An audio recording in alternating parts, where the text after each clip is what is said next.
Varsity অ্যাডমিশনের মূল প্রবেশদ্বারই হচ্ছে কোশ্চেন ব্যাংক অ্যানালাইসিস করা। কোশ্চেন ব্যাংক অ্যানালাইসিস করে নাই এমন কোনো পাবলিকিয়ানকে তুমি কখনোই পাবো না। আচ্ছা, এটা একটা গুরুত্বপূর্ণ বিষয় যে কোশ্চেন ব্যাংক এই জন্য সকলকেই অ্যানালাইসিস করতে হবে। তুমি যদি একটু লক্ষ্য করো যে যারা পাবলিক ইউনিভার্সিটিগুলোতে চান্স পেয়েছে তাদেরকে যদি একটু ইন্টারভিউ নাও, তুমি 10 জনকে যদি ইন্টারভিউ নাও, দেখবা তারা কি করছে, তারা আগে প্রথমে কি করছে, তারা কোশ্চেন ব্যাংক অ্যানালাইসিস করছে। তাদের হাতে যে কোশ্চেন ব্যাংক ছিল, মনে করো কেউ ফোকাস ছিল যে সে হচ্ছে জিএসটির পরীক্ষা দিবে, তো সে জিএসটির যে হচ্ছে কোশ্চেন ব্যাংকটা সেটা সে অ্যানালাইসিস করছে বা সেটা সে সলভ করছে। আচ্ছা, কারো মনে হইলো সে আরইউতে পরীক্ষা দিবে অথবা ডিইউতে পরীক্ষা দিবে, সে কি করছে, আরইউ অথবা ডিইউর কোশ্চেন ব্যাংকটা সলভ করছে। ওকে, কোশ্চেন ব্যাংক সলভ করা গুরুত্বপূর্ণ দুইটা কারণে। একটা কারণে হচ্ছে প্যাটার্ন বোঝা যাচ্ছে। কোশ্চেন ব্যাংক যদি তুমি সলভ করো তাহলে তুমি বুঝতে পারবা যে এখান থেকে কেমন কোশ্চেন আসতেছে, কোশ্চেনের প্যাটার্নটা কি, কোশ্চেনের প্যাটার্ন কি, কেমন কোশ্চেন আসতেছে, এটা তুমি বুঝতে পারবা। আচ্ছা, ধরে নাও সাধারণ জ্ঞানের কথা আমি তোমাদেরকে বললাম। টপিক ওয়াইজ যদি বলতে চাই, সাধারণ জ্ঞানের কথা আমরা যেটাকে জিকে নামে চিনি, জেনারেল নলেজ, সেখানে আমরা কি দেখব, দেখো ঢাকা ইউনিভার্সিটি জিকে কোথা থেকে আসে যদি বা কত মার্কের, এই যে দেখো এই বিষয়টা কোথা থেকে তুমি জানতে পারবা, পিওর আইডিয়া পাবা, সেটা হচ্ছে কোশ্চেন ব্যাংক অ্যানালাইসিস করে।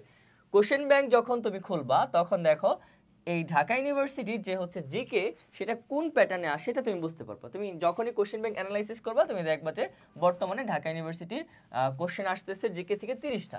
অর্থাৎ দেখো বাংলা এবং ইংলিশে মিলে 15-15-30 আর জিকে 30। দেখো বাংলা আর ইংলিশের তুলনায় কিন্তু জিকে বেশি। আচ্ছা, তাহলে এই যে বাংলা ইংলিশ জিকে যে হচ্ছে কোশ্চেনের মার্ক ডিস্ট্রিবিউশন সেটা সম্পর্কে তোমার একটা ক্লিয়ার ধারণা হলো। তারপর তুমি বুঝতে পারবা যে এই যে ধরো সাধারণ জ্ঞানটা কোথা থেকে আসতেছে। আমি সাধারণ জ্ঞানের অ্যানালাইসিস তোমাদেরকে আমরা যে হচ্ছে কোশ্চেন ব্যাংক সলভিং ক্লাসের কথা যেটা আমরা বলবো, এই কোর্সে আমরা মূলত হচ্ছে প্রত্যেকটা টপিক ধরে, প্রত্যেকটা টপিক কোন কোন ইউনিভার্সিটির কোন কোন টপিকটা ফোকাস করে সেই টপিকগুলো আমরা তোমাকে গুছিয়ে দিয়েছি কিভাবে কোশ্চেন ব্যাংক অ্যানালাইসিস করে। দেখো যেমন ঢাকা ইউনিভার্সিটির জিকে প্রশ্ন আসে 30টা, এখন কোন প্যাটার্নে আসে, কোথা থেকে আসে তুমি দেখবা। তুমি যদি লক্ষ্য করো তোমাদের যে বাজারের যে সাধারণ জ্ঞানের বইটা আছে সেই সাধারণ জ্ঞানের বইটা যদি তুমি লক্ষ্য করো তাহলে দেখতে পাবা যে হচ্ছে সেখান থেকেই ওই বেসিক সাধারণ জ্ঞান, যেমন মুক্তিযুদ্ধ, তারপর সংবিধান, এই যে বেসিক ইতিহাস, বেসিক যে হচ্ছে সাধারণ জ্ঞান, সেখান থেকেই তোমার 33% কাউন্ট করে।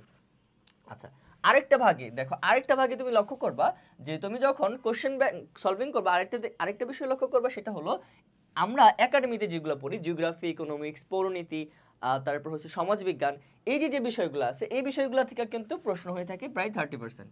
ওকে, আরেকটা বিষয় লক্ষ্য করবা যে সাম্প্রতিক থেকে ঢাকা ইউনিভার্সিটিতে 30% কোশ্চেন হয়ে থাকে। সব ইউনিভার্সিটিতে কিন্তু সাম্প্রতিক থেকে কোশ্চেন হয় না।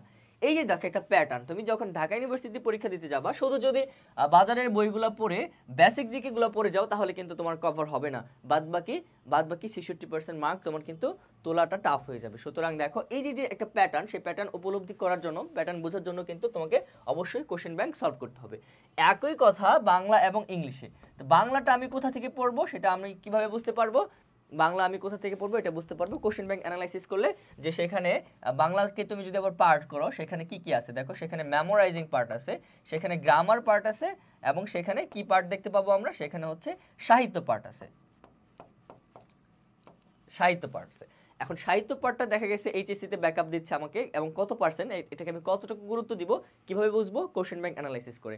গ্রামার কোথা থেকে আসে, মূলত 9-10 এর বই থেকে আসে। তো 9-10 এর বইটা তাহলে আমাকে শেষ করে ফেলতে হবে। এই যে তোমার একটা সূক্ষ্ম ধারণা, এটা কোথা থেকে ডেভেলপ হইলো, এই কোশ্চেন ব্যাংক সলভিং করার মাধ্যমে তুমি বুঝতে পারলা এটার গুরুত্ব কি। এবং মেমোরাইজিং পার্টটা আমি কোথা থেকে পড়বো, কোথা থেকে কমন পড়তেছে, তুমি কোশ্চেন ব্যাংক অ্যানালাইসিস করলে এটা বুঝতে পারবা। একেবারে সেম কথা ইংলিশের ক্ষেত্রেও, একেবারে বাংলার মতো। এখন এখানে একটা বিষয় আমি তোমাদেরকে বলবো যে যদি কোশ্চেন ব্যাংক অ্যানালাইসিস করো তাহলে আরেকটা তোমার প্লাস পয়েন্ট আছে, সেইটা কি, সেটা হচ্ছে তুমি গুরুত্ব বুঝতে পারবা কোন টপিক থেকে কোশ্চেন আসতেছে। যেমন মনে করো বাংলার বানান থেকে কোশ্চেন আসতেছে, অথবা ইংরেজির মনে করো ন্যারেশন থেকে প্রতি বছর ঢাকা ইউনিভার্সিটিতে একটা করে কোশ্চেন হয়। তাহলে কি ন্যারেশন তোমার কাছে অনেক গুরুত্ব পাবে না?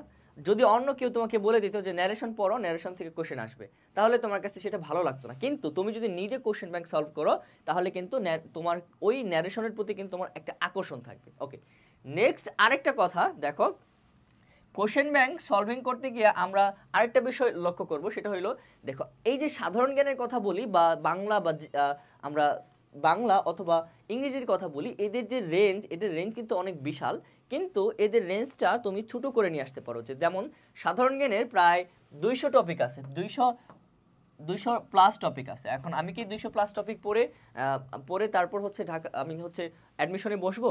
আসলেই না।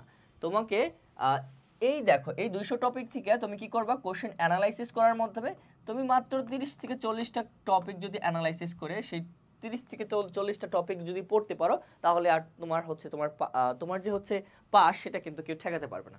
সুতরাং দেখো, এখানে তোমাকে টেকনিক্যালি পড়তে হবে। এখানে হচ্ছে আমরা হচ্ছে যদি অনেক পড়ার চেষ্টা করি, বিসিএস ক্যাডাররা যেমন পড়ে তেমন পড়লে কিন্তু আমরা এখানে চান্স পাবো না।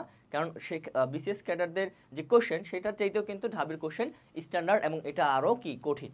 আচ্ছা, শুধু ঢাবির কথা না, আমরা আমাদের এই কোর্সে শুধু ঢাবি না, ঢাবি, রাবি, জবি থেকে শুরু করে সব ইউনিভার্সিটি যেখানে মানবিক এর স্টুডেন্টরা পরীক্ষা দিতে পারি আমরা, তাদের জন্য আমাদের এই কোর্সটি ডিজাইন করা।